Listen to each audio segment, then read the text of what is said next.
I'm joined by head coach Pedro Arruza of Randolph-Macon College football. They were picked number 1 in this year's ODAC Preseason Poll. Coach, last year, obviously very different for everybody, and going into your 18th season now, I'm sure it's the most different season than you've ever had, but you still came away with an ODAC title last year in a very different format where we actually played a championship game. Talk a little bit about the process going through last year and still having the wherewithal for your guys to go 5-0 and win a title. Yeah, so it was obviously very different playing in the spring, but it was awesome. I mean, I had a great time. I know the players, really enjoyed it. I think from a mental health standpoint, it was absolutely necessary, for those kids to be able to go out there and participate in football and, kind of restore some normalcy. So that was the best part of it. I mean, when you were out on the football field or you were in meetings, and we did a lot over Zoom. But when I was with the players, and I think when the players were around each other and the coaches, it was the closest thing to normal that we experienced last year, during this pandemic. So I had some mixed feelings going into the spring. Obviously you don't want to get anybody hurt and impact the fall. But once we got going, I was into it. It was a lot of fun, and it was good for my mental health, to be honest with you. It was just great to be able to get around the kids again and to coach and play football. As awesome as it was for you, it was still great for us to be able to see all the athletes, football, all the fall sports get out there mixed with the spring sports, and had a couple of the winter sports in there as well. So it was tumultuous, but it became something pretty great. One of the things that I was curious about in talking to some of the coaches, is this is a big day for interviews that we've got going on here, is talking a little bit about competing in the spring and not losing so much over the summer and being able to come almost and hop right into a more normal, if you will, fall preseason. Talk a little bit about that. Is there any kind of bonus to really almost coming off a season, not really missing a whole lot over 2 months, and then getting into your regular preseason here now this fall? I think we've been a little bit sharper in camp. Now, I don't know if that's because we have, some veteran players that are back, but you can definitely see that there hasn't been as much of a drop off. Obviously we were in pads in the spring, so that helped a lot. I think the one thing, JJ, that we've all, hopefully had to be more cognizant of, both when the guys reported in August and September of last year, right, and even now, is being very, very mindful that, hey, these guys were home for, first of all, when they came back in August, for a long stretch of time without any supervision. Some of them did not have access to a weight room or facilities where they could train. And, right, to come back and get right back at it the way you had always done it before would be sheer insanity. Okay. So we try to take a very thoughtful approach in the fall to begin with, a very thoughtful approach in the spring, knowing that we had, limited amount of time on the field and, limited spring season. We didn't want to run the guys into the ground. And then when you have a short turnaround like this, there's some crispness that comes from being able to rep, the same plays that you repped a few months ago, but you also have to be very cognizant of the fact that, you guys just played a half a season, and there's only so much wear and tear that the body can take. And so we've tried to take a very methodical approach to this fall and, really think through everything that we're doing and make sure that, we're taking care of the guys.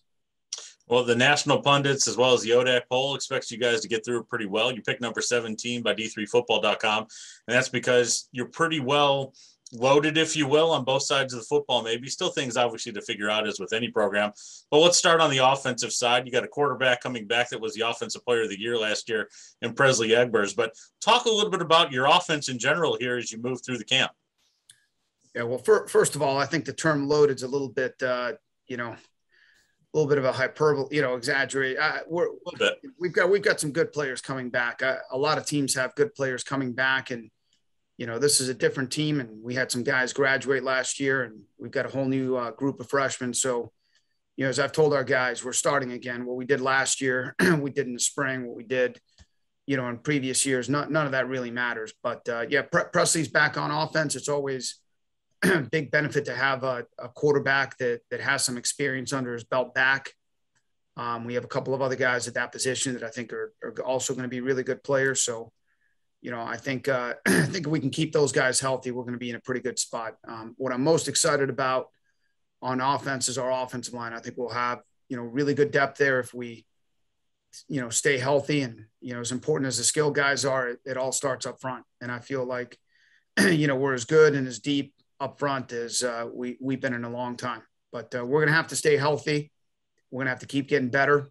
And I think if we do that, then we'll have a chance.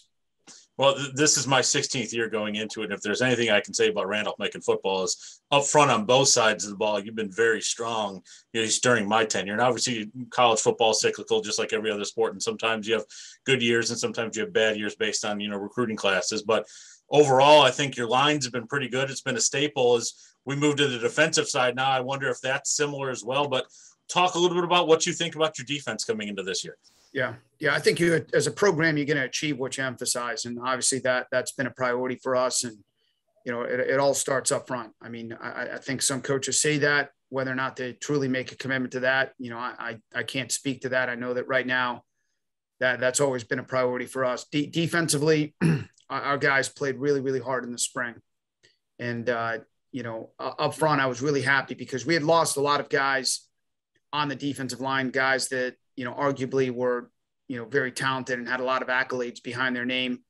Mm-hmm. And we had a lot of no-name guys that played really, really hard and did some really good things in the spring. So I thought that, the level at which our defensive line played and the intensity and the energy and the passion and the effort that they played with was outstanding. And right. We've got some of those guys back. We lost Aaron Cox. Aaron was first team all conference in the spring. And the thing about that guy that he did, he just set the tone from, just from an energy standpoint. And, he played as hard as any player that we've ever had come through here. So we're definitely going to miss him. Well, I think your situation is like some other teams coming into the ODAC this year with good players back, some players that you'd like to have back in the fold, but it's just not there. So let's take a look at the conference this year and what you think about it. The league itself looks a little bit different because no Emory and Henry this year, who you played in the championship game this past spring, and obviously I just said this year, but Emory and Henry's gone Division II, so it's Emory and Henry's gone from the league, and then the 2-year associate membership with Southern Virginia is also completed. So talk a little bit about what you see from the 7-team ODAC this year. Yeah, it's sad to see Emory go. I mean, I always enjoyed, battling with Emory. Great program, great history, great tradition. So it's, sad to see them go. League, I'll be honest with you, JJ, I've been so busy trying to get our own squad ready that I haven't given the league any thought. I know that those teams are going to look completely different this fall than they looked in the spring. And I told our guys that, there were guys that opted out in the spring that are going to be back in the fall. All of those teams are going to have, brand new freshmen that are coming into their program. Some teams are going to bring back some 5th-year guys and some teams are not. So I have absolutely no idea what to expect other than I know that, we have good coaches in this league and they're going to have their teams ready to go. And, right now my entire focus is on having a great football camp and beating Dickinson in the opener. That's all I'm thinking about right now. I agree with you 100%. We do have great coaches in the league, and I think every year the league is ultra competitive. So we look forward to seeing you and the rest of the squads get out there to see if that's exactly what we've got this year. Coach, I want to thank you for joining me today. Yep, I appreciate it. Thank you very much.